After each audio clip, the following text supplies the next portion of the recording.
Il croyait tomber dans l'oubli, mais c'est là que commençait son récit. Voici l'histoire du prophète Youssouf et de la femme qui voulait le posséder. Jeté dans le noir, le silence devint sa seule compagnie. Dans l'ombre glacée du puits, il apprit le silence. Dans l'humidité des pierres, il apprit la patience. Et dans les larmes étouffées, il apprit la foi. Puis un jour, des pas, des cordes, des mains étrangères. Un garçon fut remonté et vendu comme un objet dans un marché d'Égypte. Mais ce garçon était porteur d'un destin écrit par le Tout-Puissant. Un noble l'acheta, et Youssouf entra dans un palais, loin de son père, mais jamais loin du regard du Très-Haut. Les années passèrent, Youssouf grandit. Sa beauté devenait éclatante. Ses traits étaient tels qu'on aurait cru qu'un ange s'était incarné en homme. Mais sa lumière ne passait pas inaperçue. Zuleyha, l'épouse du gouverneur, était une femme de pouvoir, de raffinement, admirée de toutes. Mais derrière les voiles de la noblesse, un vide s'était creusé. Et Youssouf devint sa tentation. Zuleyha était la femme du gouverneur, respectée, crainte, admirée, belle, élégante, intelligente. On disait que son regard pouvait troubler les cœurs les plus fermes, mais aucun regard ne pouvait troubler le sien, jusqu'à ce qu'elle croise celui de Youssouf. Elle avait tout, mais face à lui, elle se sentait démunie.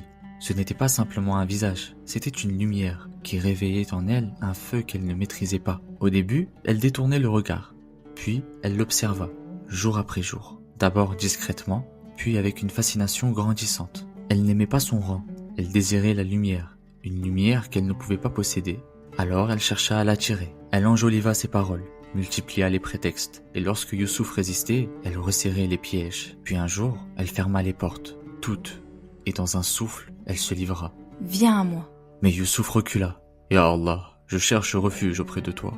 Il s'enfuit, elle le poursuivit, elle l'attrapa, et sa tunique se déchira par derrière. À cet instant, son mari entra. Zuleyha, piquée dans son orgueil, l'accusa aussitôt. Mais un membre de sa famille dit: regardons la tunique. Si elle est déchirée par devant, elle dit vrai. Si elle est déchirée par derrière, elle ment. La tunique témoignait, et la vérité éclata. Mais la honte ne l'arrêta pas. Zuleyha voulait encore dominer l'histoire. Les femmes de la ville parlaient d'elle. Comment une femme de sa stature peut-elle tomber amoureuse d'un esclave? Alors elle prépara une scène, un piège de velours. Elle invita les femmes, les fit asseoir sur des coussins, leur donna des fruits et des couteaux. Et dans le calme doré du salon, elle fit entrer Youssouf. Il avança, le regard baissé, d'une noblesse qui dépassait les palais. Et lorsqu'elles levèrent les yeux, leurs mains se figèrent, leurs souffles se coupèrent, leurs lames glissèrent. Et elles se tranchèrent, sans même le sentir. Ce n'est pas un homme, dirent-elles. C'est un ange.